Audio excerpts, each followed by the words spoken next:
এই দোয়াটা শিখে নেন, ইনশাআল্লাহ আপনার জীবনের সমস্ত সংকট কেটে যাবে। আমি নিজেও এই দোয়াটা বেশি বেশি করার চেষ্টা করি। দোয়াটা হচ্ছে, মুসা আলাইহিস সালাম একটা গাছের নিচে হেলান দিয়ে বসলেন, বসে দেখলেন দুজন মেয়ে দাঁড়িয়ে আছে দূরে, পানি নিতে পারছে না, লোকজন পানি নিয়ে যাচ্ছে, ওরা দাঁড়িয়ে আছে বেচারি। মুসা আলাইহিস সালাম গিয়ে বললেন, কি সমস্যা আপনাদের? এটা নিয়ে আপনারা আবার মেয়েদের সাথে কথা বলার চেষ্টা করেন, ঠিক আছে? তো মাহারাম গায়রা মাহারাম মেনে চলে।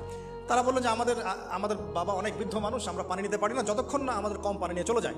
তো মুসা আলাইহিস সালাম তো একটু বললাম না, ফিজিক্যালি খুব স্ট্রং ছিলেন, থাকে না বডি বিল্ডার, সামনে গিয়ে কথা বলে সরো পানি দিতে দাও, তখন মানুষ একটু মূল্যায়ন করে না।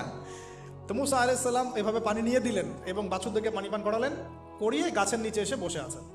বসে বসে তিনি দোয়া করছেন, এই যে দোয়াটা তিনি দোয়া করছেন, রব্বি, একটা নেক কাজ করলেন, নেক কাজ করলেন না, মানুষের উপকার করলেন, নেক কাজ করে এসে গাছের নিচে বসে দোয়া করছেন, আল্লাহ এখানে তো আমার খাবার পানি বাসস্থান কিছুই নাই, আমি কি করব?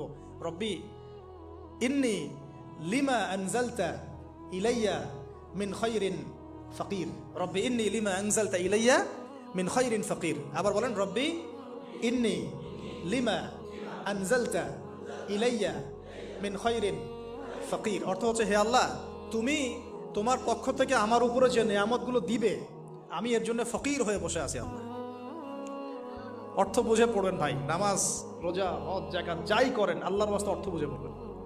অর্থ বুঝে পড়লে আপনার ইবাদতের স্বাদ পাবেন, তৃপ্তি পাবেন, আল্লাহর সাথে কানেকশন হবে, আল্লাহর নূর পাবেন, মাআরিফত পাবেন, সত্য স্বপ্নও দেখবেন তখন ইনশাআল্লাহ।